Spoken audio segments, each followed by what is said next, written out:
Hello दोस्तों, आज हम शुरू करेंगे एक नया सिलसिला। मैं डेली आज से द हिंदू न्यूज़पेपर के एनालिसिस शुरू करूँगा। थोड़ा सा अपने बारे में ब्रीफ करूँगा कि I have been following the Hindu newspaper since the last 4 और 4.5 years to be more precise. पिछले कुछ दिनों से due to some personal reasons ये छूट गया था, but I am again trying to make it up and I am hoping कि ये ज़रिया मेरे लिए और आपके लिए, दोनों के लिए फ़ायदे का सौदा रहे। तो बिना कुछ और टाइम वेस्ट किए हम आगे बढ़ेंगे। तो जब भी हम न्यूज़पेपर एनालिसिस करेंगे तो हम सिर्फ मेन न्यूज़ जो कि कॉम्पिटिटिव एग्ज़ाम्स और इन जनरल नॉलेज के लिए जो इम्पोर्टेंट है हम वही पढ़ेंगे, बाकी चीज़ें हम स्किप करेंगे। तो मैं आपको सिर्फ मेन पॉइंटर्स ही बताऊंगा, ठीक है, और रिलेटेड टर्म्स भी ज़रूर बता दिया करूंगा, जिससे कि आपका थोड़ा बहुत जीएस स्टैटिक का पार्ट भी कवर हो, ठीक है। तो लेट्स स्टार्ट देन आज का Hindu newspaper. So the first article is supreme court refuses to stay law on selection of CEC EC, यानी कि chief election commissioner and election commissioner. तो इसके बारे में हम थोड़ा सा पहले समझेंगे कि हुआ क्या है। एक्चुअली एक पार्लियामेंट्री एक लॉ पास हुई है कि जो कि यहाँ पे इन्होंने लिखा है section 7 and 8 of the CEC and other CEC chief election commissioner and other election commissioner appointment condition of service and terms of office act 2023, जिसमें कि जो अभी रिसेंटली अमेंडमेंट करके इन्होंने चीफ जस्टिस ऑफ इंडिया जो कि सिलेक्शन कमेटी के एक पार्ट थे उनको हटा के यूनियन कैबिनेट मिनिस्टर को डाल दिया है। तो इसके लिए ऑपोजिशन ने आपका सुप्रीम कोर्ट में फाइल किया पिटिशन। तो थोड़ा सा हम इसका जीएस पार्ट जो एग्जाम पर्सपेक्टिव से इंपॉर्टेंट रहेगा। Section 7 and 8 of the CEC, section 7 mandates the selection committee to consist of this prime minister, union cabinet minister and the leader of opposition और the leader of the largest opposition party in the Lok Sabha. Section 8 allows the selection committee to regulate its own procedure in a transparent manner and consider persons other than those suggested by the search committee. तो basically यही मुद्दा है कि chief justice को हटा दिया गया है यहाँ सिलेक्शन कमेटी से। तो ये जो हमारा जो कॉन्स्टिट्यूशन का एक नींव है सेपरेशन ऑफ पावर का, तो ये पूरा का पूरा ज़्यादातर यहाँ पे जो सिलेक्शन होगी वो एग्जीक्यूटिव डोमिनेटेड सिलेक्शन होगी। यही इसी के लिए सुप्रीम कोर्ट पे फाइल हुई थी। तो as of now supreme court has refuse to stay the law, but इस पे जो सुप्रीम कोर्ट ने कहा है कि अप्रैल में, शायद आई थिंक अप्रैल में ये सुप्रीम कोर्ट इस केस को लेके बैठेगी, ठीक है। So this is the gist of the thing. इसमें हमारे लिए इंपॉर्टेंट क्या है, तो section 7-8 of the CEC and other election commissioners act 2023, appointment condition of service and term of act 2023 and CEC and EC are both constitutional posts, ठीक है। This is regulated by the article 324। आप साथ में आप थोड़ा सा हम GS भी ब्रशअप कर रहे हैं कि chief election commissioner and election commissioner are regulated by the article 324। तो ये हमारा पहला न्यूज़ रहा। देन सेकेंड न्यूज़ है inflation, retail inflation rises to 5.7% in December, यानी कि हमारी जो दर पदर महंगाई बढ़ती जा रही है। तो इसके बारे में मैं जो थोड़ा आपके साथ जीएस शेयर करूंगा कि इन्फ्लेशन का जो है हमारा पूरा मॉनेटरी पॉलिसी इन्फ्लेशन को मद्देनज़र रखते ही बनता है। आरबीआई की टारगेट रहती है 6% के अंदर कर्व करना, उससे ज़्यादा होती है तो अगर कभी हो जाए 3 महीने से ज़्यादा या 6 महीने से ज़्यादा तो आरबीआई को, यूनियन गवर्नमेंट को एक रिपोर्ट सबमिट करनी पड़ती है कि क्यों इन्फ्लेशन कंट्रोल में नहीं है, राइट। तो 2 से 6% का आरबीआई का मैंडेट है कि उसको इन्फ्लेशन कंट्रोल करके रखनी है। तो ये एक इम्पॉर्टेंट न्यूज़ तो नहीं बोलेंगे, बट इसका जीएस पर्सपेक्टिव मैंने आपको बता दिया है। Okay, the next article is India's longest sea bridge which provides a link to Navi Mumbai inaugurated by PM. तो अभी मुंबई से नवी मुंबई में अरेबियन सी के ऊपर एक ब्रिज बनी है। So it is India's longest sea bridge that is called the Atal Vajpayee Sewri Nhava Sheva Atal Setu. It has been inaugurated by Prime Minister Narendra Modi. It is a 21.8 kilometer long bridge. You can see in the picture, right? So the important points have been covered. ये one liner एक GK हो गया. Atal Bihari Vajpayee savoury नवा Sheva Atal Setu. It is basically above the Arabian Sea and it connects Mumbai to Navi Mumbai. It is because of this bridge the distance from Pune has also been reduced significantly. So the last article in this page, in the front page, is US UK launch joint strikes against Houthi targets. So US and US जो हमारा आज के time में सबसे बड़ा global power, जो कि आज की उनकी जो पॉलिसी है कि लुकिंग इनवर्ड, यानी कि वो कहीं इंटरफियर नहीं करना चाहते, but when business is involve this people will never say no. तो क्योंकि यहाँ पे अभी रेड सी के एरिया में जहाँ पे यूएस का बहुत बड़ा ट्रेड सेंटर है, एंड वो रूट से जो है रेड सी का, अगर आप मैप में देखोगे तो वो रूट में वर्ल्ड का बहुत बड़ा पोर्शन ऑफ ट्रेड होता है। तो वहाँ पे अभी रिसेंट न्यूज़ जो आ रही थी कि बहुत सारे जो पायरेट्स वगैरह ये सब प्रॉब्लम्स आ रही थी, तो now US and UK has let a joint military strike on the on Houthi militaries in Yemen. So this has been received important update from the US and UK. So we'll move forward. तो आज के states में कुछ नहीं है special, तो हम शुरू करेंगे न्यूज़ से, न्यूज़ एनालिसिस से।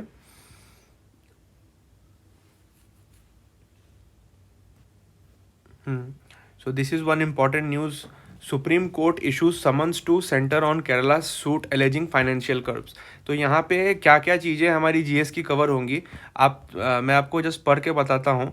इसमें बेसिकली केरला ने सुप्रीम कोर्ट में केस फाइल की है अगेंस्ट द सेंटर, यानी कि यूनियन ऑफ इंडिया के अगेंस्ट में, कि उनके द्वारा फाइनेंशियल कर्ब्स के वजह से Kerala is facing some problems, financial problems. State says it is unable to borrow funds or take loans owing to center's arbitrary restrictions and seeks interim relief so that it can borrow 26,000 crore to clear unmet arrears and immediate obligations. The amendments have violated fiscal federalism by creating unconstitutional limits. Physical federalism यानी कि जो हमारी federalism है, जो union और states के बीच में जो separation of power what ever it is regulated, तो उसमें जो फिजिकल पार्ट है, यानी कि जो बजट और मनी रिलेटेड इकोनॉमिक पार्ट है, उसमें इन्होंने अनकॉन्स्टिट्यूशनल लिमिट्स जो हैं लगा दी हैं। यहाँ पे एक इम्पॉर्टेंट पॉइंट जीएस के तरफ से ये आता है कि यहाँ पे supreme court has original jurisdiction over matters related to centre and state. अगर सेंटर और स्टेट के बीच में कोई झगड़ा है तो उसमें सुप्रीम कोर्ट की ओरिजिनल जुरिस्डिक्शन आती है आर्टिकल 131 के अगेंस्ट में, ठीक है। और एक इम्पॉर्टेंट पॉइंट यहाँ पे जो कवर हो रहा है, that is the physical responsibility and budget management act, ठीक है। I am sorry, physical responsibility and budget management act. ये एक्ट जो है बेसिकली 2003 में लाया गया था ताकि गवर्नमेंट्स जो है अपने स्पेंडिंग पे कंट्रोल कर सके। It is very important. Even UPSC prelims में आई थिंक एटलीस्ट 2 बार तो ये क्वेश्चन यूपीएससी प्रीलिम्स में डायरेक्ट आ चुका है physical responsibility and budget management act के बारे में। तो द क्वेश्चन, और वो भी सेम क्वेश्चन कि कौन कौन से डॉक्यूमेंट्स एफआरडीएम के अगेंस्ट में आते हैं। तो इसमें आपको पता होना चाहिए कि medium term physical policy statement एक डॉक्यूमेंट है, दूसरा है macro economic framework statement, and तीसरा है फिजिकल पॉलिसी स्ट्रेटेजी स्टेटमेंट, ठीक है। ये आप नोट कर लीजिए, आप गूगल करोगे गूगल में मिल जाएगा, and that should also be a part of your GS economics, ठीक है। So this is the news. I have shared the important GS relevant topics here. बाकी यहाँ पे कुछ इम्पॉर्टेंट नहीं है। Possible debris of IAF aircraft located in bay of Bengal after 7 years। So I think 7 years के पहले एक IAF एयरक्राफ्ट जो मिसिंग थी, which was on board having around 29 personnel on board, that has some debris of that has been located after 7 years in the Bay of Bengal. Very unfortunate. So next हमारी एक important article है, science ministry team visits Hawaii to take stock of telescopic project. तो यहाँ पे सबसे पहले एक GS perspective से हवाई कहाँ है, हम इसको देखने की कोशिश करते हैं।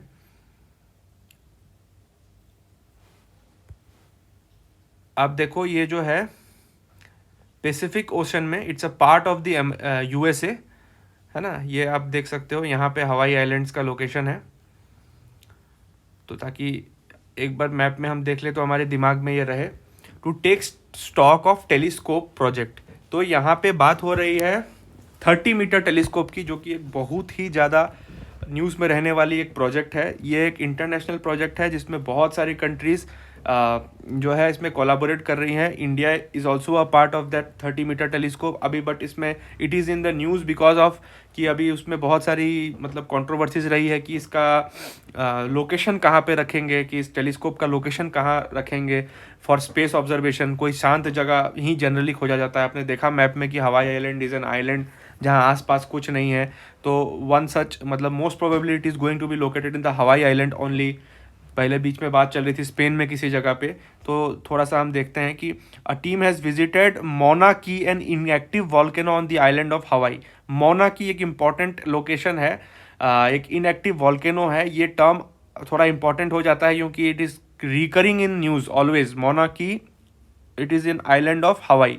Okay, it's a 30 metre telescope for मतलब for observing deep space.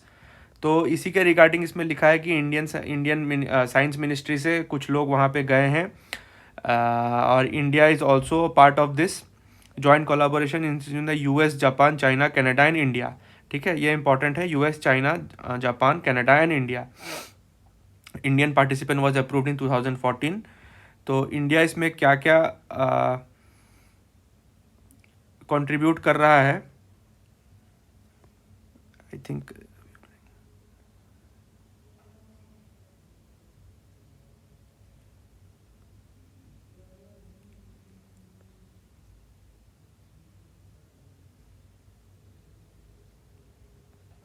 I think इसमें इन्होंने हाँ इतना ही दिया है. India expects to be a major contributor of the project and will provide hardware worth $200 million. ठीक है, अभी इन्होंने कुछ ज़्यादा डिक्लासीफाई नहीं किया है. मे बी आगे के न्यूज़ आर्टिकल्स में कुछ आए. ठीक है, अभी सिर्फ इनमें हार्डवेयर प्रोवाइड कर रहा है इंडिया, इतना ही आया है. तो आज के एडिटोरियल्स में मुझे कुछ खास नहीं लगा तो इसको डिस्कस नहीं करेंगे. When ever a good article comes I will discuss it. Okay, again ground zero report not required. Telangana okay not required. Andhra Pradesh not required. Okay, again we'll come to the world news. US UK launch joint strike against Houthi targets after Red Sea attacks. थोड़ा map में देख लेते हैं, मैं आपको दिखाता हूँ ये कौन सी. ये तो हमने शायद फर्स्ट पेज में भी ये कवर किया था. रेड सी आपको दिखाता हूँ मैं. सो this is the red see guys. ये जो आप देख रहे हो ये रेड सी है बेसिकली. तो यहाँ से जो है बहुत बड़ा ट्रेड होता है यूएस का विथ ऑल ऑफ एशिया. यहाँ से आपका जो मोस्ट ऑफ द ट्रेड है वो यूरोप का और यूएसए का इसी रूट से होता है. ठीक है, सुएज कैनाल होके. It's a very important road. आप देख सकते हैं रेड सी. तो इसी में यहाँ पे आज कल परसों से थोड़ा यूएस और यूके ने कुछ स्ट्राइक्स किए हैं.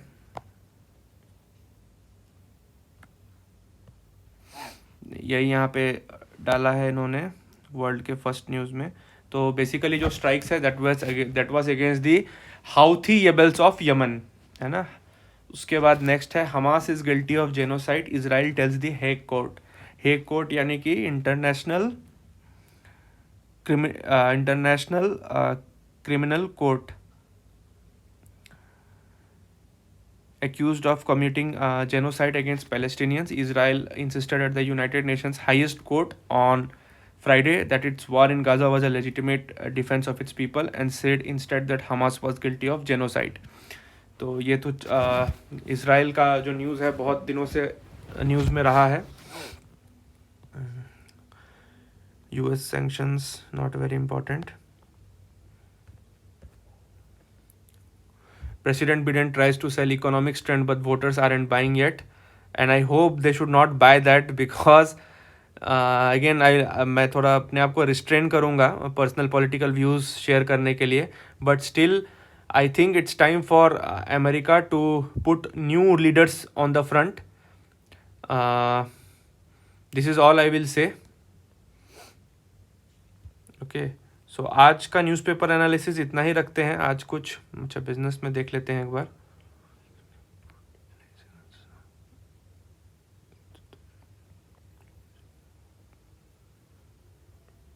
पनामा कैनल के बारे में दिया है. Again you should know Panama canal कहाँ पे है. I will show you. ये है पनामा कैनल. यहाँ पे आपका पनामा कैनल है जो कि ये दो Caribbean sea and Pacific ocean को ज्वाइन करती है. ठीक है, very important trade route again. तो हमारे भले ही न्यूज़ आर्टिकल्स कम हैं आज, बट हमने जीएस अच्छा खासा इसमें देख लिया। तो दैट्स इट फॉर टुडे। आज का वीडियो ख़त्म करते हैं। Thank you. Will again met tomorrow.